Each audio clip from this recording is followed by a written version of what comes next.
Hey folks, welcome back. Just wanted to give you a look at this Carver Model 500t power amplifier. I just recently picked it up. It's not working, but it's in physically it's in excellent condition, nearly mint, almost mint. I have it apart because it's not working. I'll give you a look inside.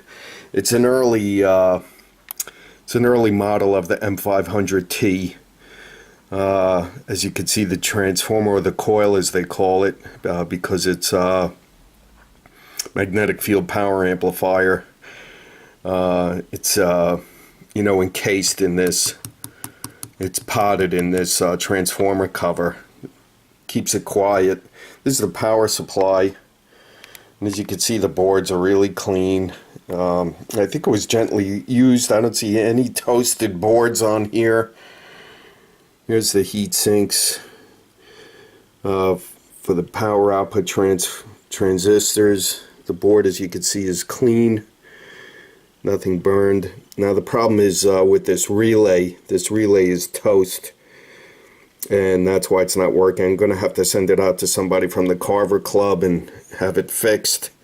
When I show you the back, you'll see that it was a modified installation of this relay. And I'll show you why.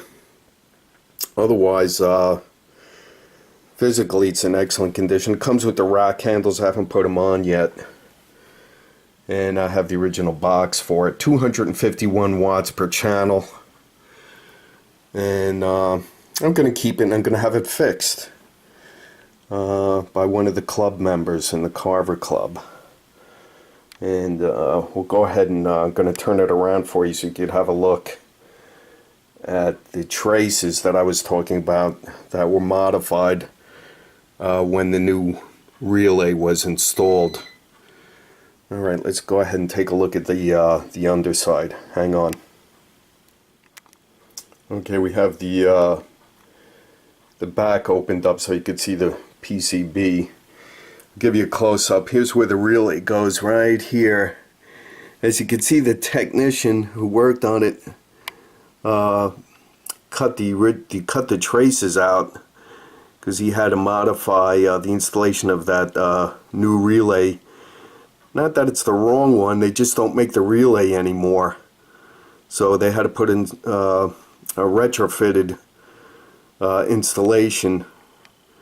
But I have somebody that has a new modified relay which fits in the original installation, and hopefully we could get the traces and this sloppy work fixed up. It's not really that sloppy, it's just modified. I don't like how it looks.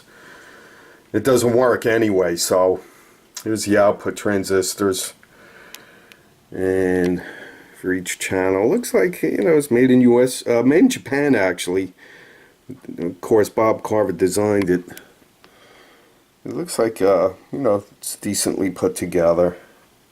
It's supposed to have, they claim it's supposed to have the best sound of all the Carver amps musically.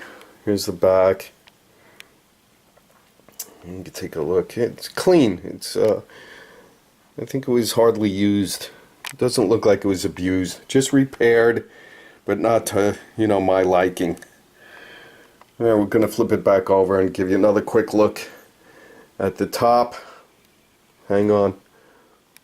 Okay, and here we are back at the top. Even the the front glass, plastic. Sorry for the reflection. There's no scratches on it or anything. Even the bottom panel, when I took it off, wasn't even any fingerprints or greasy hand fingerprints on it or anything. There's an auxiliary transformer there. I think that's for the lights. And here's once again the power supply. Again, nothing, no toasted or burnt PCB boards on here or anything of that nature. So I think it was gently used. Here again is the amp main board. Give you a close look. Everything looks, clean.